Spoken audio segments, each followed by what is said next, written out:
And that takes us into our next topic, right, which is the big matchup in the NFC this week, which is Brady versus Brees in the NFC, and that's the Saints versus the Bucks. I really think that's going to be really one of the best key matchups this weekend. Yeah, this third topic is going to be an interesting one. This is, we as Patriots fans, we've always said you want to see Brady versus Rodgers in the Super Bowl. We want to see Brady versus Brees in the Super Bowl. We want to see Brady versus, well, we finally got to see Brady versus Russell Wilson. But yeah, this is a matchup that a lot of people have wanted to see in the Super Bowl for a long time, and now it's in the postseason. I believe it's the first time these two have matched up against each other in the playoffs. They have matched up against each other in the past.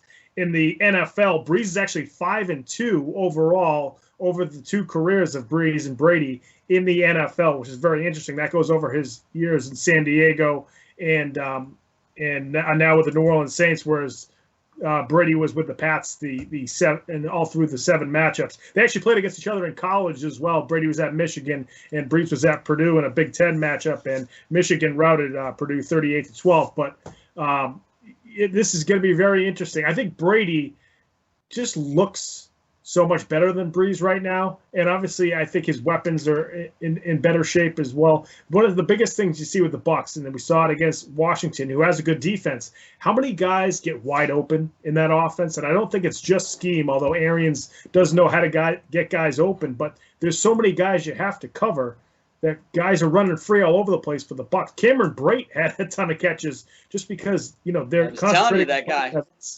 Godwin, Mike Evans, Gronk, Antonio Brown. I mean, you got guys that are all pros out there, and then, Cameron Brate's wide open, and he's a talented receiver, like you said, as well. Yeah, no, like I said, I think I mentioned Brate in the first show when we talked about the Bucs. Yeah. I think he kind of flies under the radar, but he did have a great game.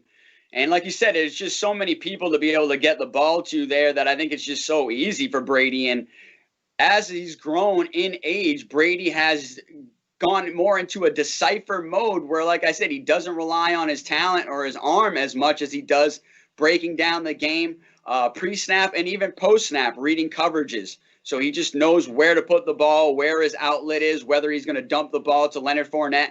And that's a thing. I think Leonard Fournette has proven himself as a receiving back this year, something that he didn't do in Jacksonville that he's now doing in Tampa Bay, and it's turned out to be huge. But in this matchup, you really have two of the best quarterbacks of all time facing off. In my opinion, two of the top 5 quarterbacks of all time facing off in this. So it's honestly, it's just something.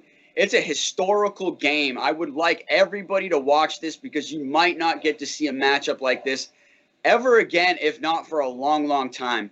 And, the Saints, they're coming into this game looking pretty good. If they can get the ball to Alvin Kamara and really utilize him out of the backfield, running the ball, catching the ball, and get Michael Thomas going against this Bucs secondary and this Bucs defense, I think they have a good chance of making it a game.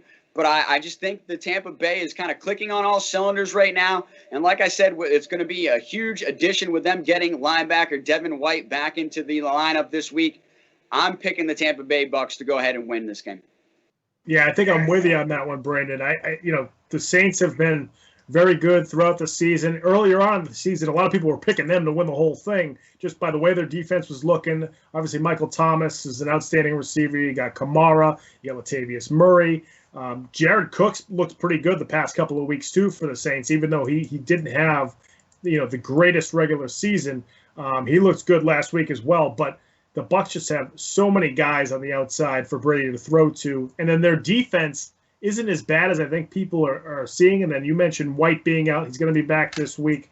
They obviously have a good defensive line, and I think it's going to be up to the Bucs secondary as to who wins this game. If the Bucs secondary can hang tough against the Saints, I think the Bucs are going to win this game. If the Bucs secondary gets torn up like they did in that second half against Heineke, then that could be a different story. And that's going to be – then you're going to ask yourself, is Drew Brees going to be able to make the throws, fit some throws into tight windows, and march the offense down the field if they want to beat the Bucs, especially in the Superdome, because even though the Bucs play outside, I feel like their offense is going to fit perfectly inside an arena, and they're going to be running all over the place. Yeah, no, I think that offense is going to be built for speed, and that's perfect on turf. So I mean, look, they're led by Tom Brady. They're ready to go. This man is pretty much unstoppable in the playoffs. He's really clicking on all cylinders right now. All you got to do is get the ball to Mike Evans. But on top of that, you got all those other weapons. Antonio Brown is looking really good right now. So just, I mean, between those two guys, that's really where I'm picking them to win the game. Yeah, it's going to be a fun matchup this upcoming weekend in the NFL Divisional round.